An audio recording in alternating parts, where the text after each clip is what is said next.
Hi there, Coach Tanya here with Critical Bench, and in this video today I'm talking about menopause, specifically what causes it and why does it happen.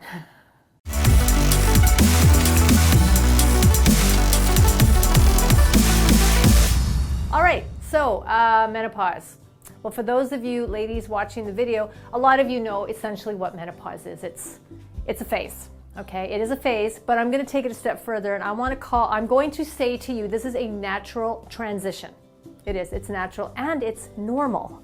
Now, it may feel like anything but normal because there's a lot going on that's being impacted by hormone fluctuations, all right? But it is a natural transition. It's not a condition, and it's not something we can cure because you can't cure a natural biological process. So I really am going to ask you and challenge you to just let's get our mindset right about what this is. It is a phase in our life. Sometimes it's just menopause, sometimes it's called the change.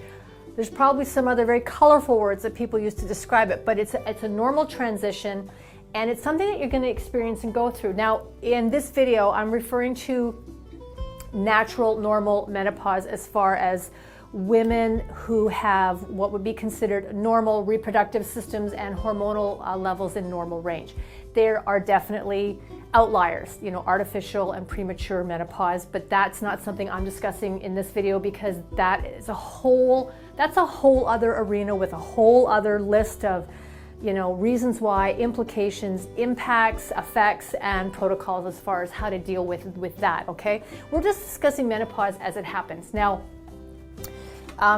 menopause is essentially, this is Cliff Notes version here, people. It is when a woman has not had her period for 12 consecutive months, okay? Now, if you have gone 3 or 4 months and you haven't had a period, but all of a sudden, boom, month 5, you get one, you're not in menopause, okay? Menopause is 12 consecutive months not having had a period. Then you're in full-on menopause. But leading up to that, there's a lot of things going on. There's a lot of heads up. There's a lot of what I call warm-up programs, okay? And that's, you're talking about premenopause, perimenopause, and what's happening in the body, because as we get older, hormone levels decrease. Specifically, our estrogen, estrogen's decreasing and progesterone's decreasing. So what's going on is we're looking at an age range 45 to 55. Again, this is a generalization, but this is typically the age range that this is going to happen, that a woman's going to start to experience menopause and symptoms that are menopausal.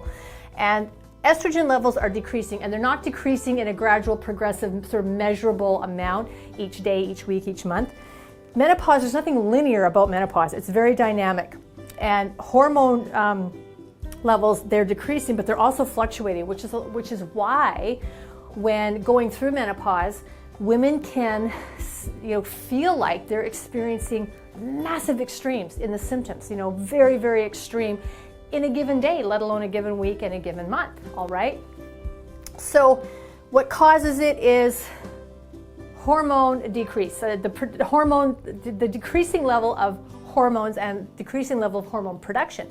And that is impacting egg cells being released. Now we're born, there's some new, when I started making these videos, there is some new research that argues as far as the amount of eggs and whether there's a set number of eggs a woman's born with. But as far as what we've known up to this point and what I can report on, the current belief is that we're born with, a set number of eggs. And as we get older, that supply is going to run out. So when an egg cell is not released, there's nothing to implant in the uterus, so there's no lining to shed, nothing's happening, those reproductive years are done, there's no period that happens, and a woman is not getting her monthly cycle, and after 12 months of that, she is in menopause.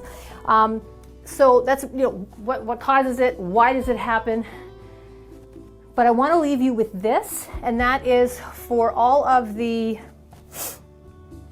challenges, struggles that women face with it, there's definitely things that you can do. You can definitely have a massive impact in terms of influencing sometimes the severity, the intensity, the frequency of the symptoms you're going to experience. You cannot eliminate menopause. You can't jump over it. You can't go around it. You can't dig underneath it.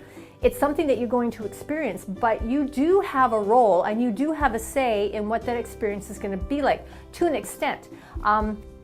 There are definitely things you can do with nutrition, with exercise, things to help support better sleep that are going to support a better experience transitioning through menopause than if you just sat back and let menopause happen to you. So once again, I'm going to challenge the mindset and ask you to embrace this transition because you can't avoid it. And in my experience as a health educator, the more you sort of fight something that's going to happen anyways, what's a natural process with like aging, okay, where we all get older, but the more you fight something, you put up walls and you just try to ignore it, the more unpleasant the whole thing is for you. And while menopause, I'm not going to suggest that menopause is going to be a wonderful, amazing experience for you that you're going to love every day of it. Embrace that it is happening. Embrace that it's normal. Embrace that you're not losing your mind. Embrace that you can have an impact, okay? You're not going to eliminate it, but you can have an impact. And it may take some playing around with some things with your nutrition, your exercise, but you can have an impact. You can influence your experience. And I really strongly advise you to do that. And if you want any information about that, make sure you check out some of my other videos on menopause because I'll be talking a lot more about that on this channel. And thank you for watching. Again, Coach Tanya here at the Critical Bench, and you have yourself a great day, and I'll see you soon.